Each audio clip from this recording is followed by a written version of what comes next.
Hi guys, hope everyone is doing well. I just want to go over one video example. So if you need a second, maybe go ahead and pause this so that you can copy down the problem as well as the table and the graph, or like the axes. So go ahead and do that. All right, so on the previous example, we graphed y equals 3 to the x power.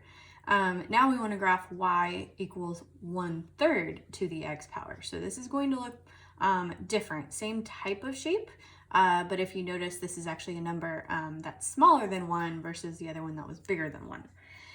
Then we're going to find the y-intercept, the domain and range, and then the asymptote. Okay, so here, when you're making your table, you just need about 3 lines. Just trust me on this one. We're going to use 3 different x values. We're going to use one is -2, 0, and +2. And then I'm going to show you 3 different ways to actually calculate these. So the first one would be back when we studied exponents.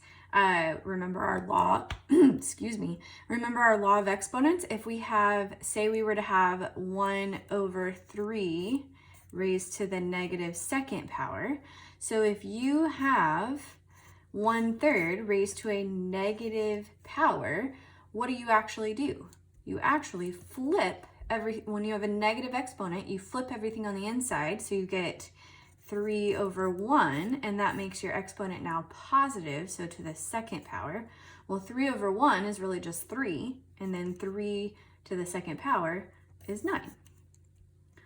So that's one way to do that. Another one is to actually get your calculator. Hopefully you guys can see this. And you can actually just go to your main screen, and you can say, always remember your parentheses.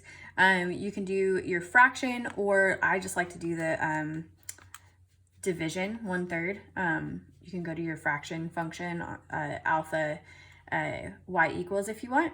And then you're going to raise this to the negative, so do the this caret button, this raise it to the -2nd power. And then you get 9. So you could go through that and actually find all of the other values, 1/3 to the 0 power and so forth. Or your last option could be go to your y equals, and you could actually enter your 1/3 or 1 divided by 3, and then all raised to the x power. Then this is actually kind of helpful if you want to make sure that you're graphing this correctly too, because you can look and see how your graph looks. But then you could go to your table and you can say, okay, if I were to put x equals -2 in, I get 9. So it's up to you on how you want to do that. Since we already have this up, let's just go ahead and look at, if you were to have 1/3 and you raise it to the 0 power, anything you raise to the 0 power is 1. And so you could double check that on the calculator as well. You got x equals 0, y equals 1. And then if you have x equals 2, this would be 1/3 raised to the 2nd power. And that means you have 1/3 squared, which is the same thing as 1 squared divided by 3 squared. Well, 1 squared is still just 1, and 3 squared is 9. So this would actually be 1/9. So that one's a little bit harder to graph, but that's okay. All right, here's our graph. So the easiest one to always graph is your y-intercept. So when your x equals 0, your y equals 1.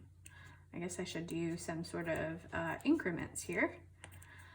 2, 4, 6, 8, 10.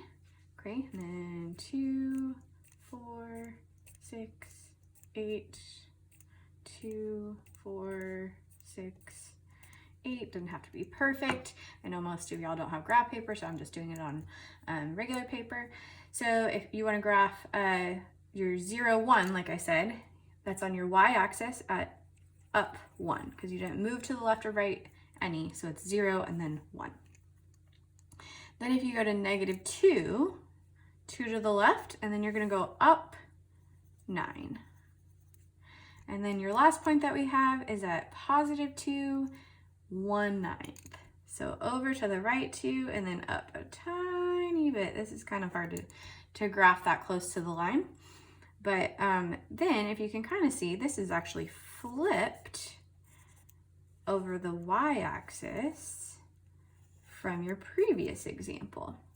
And just don't forget that that continues in both directions. I'll try to use a different color here.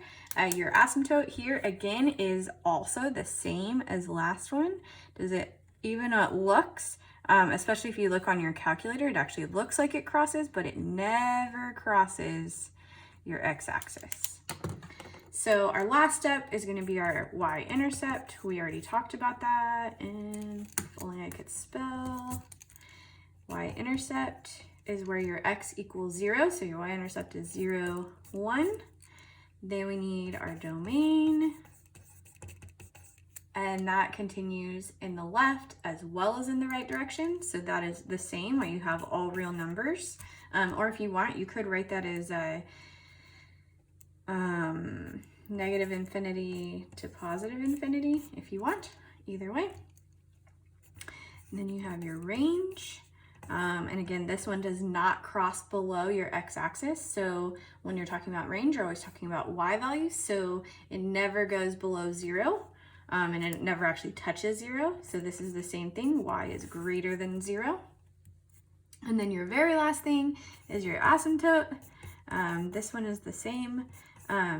Hopefully you see the connection there with your asymptote and then your range. So your range is always greater than 0, and your asymptote is going to be x equals 0. It's what is it getting super close to, but never actually touching. All right, thank you guys. Talk to you later.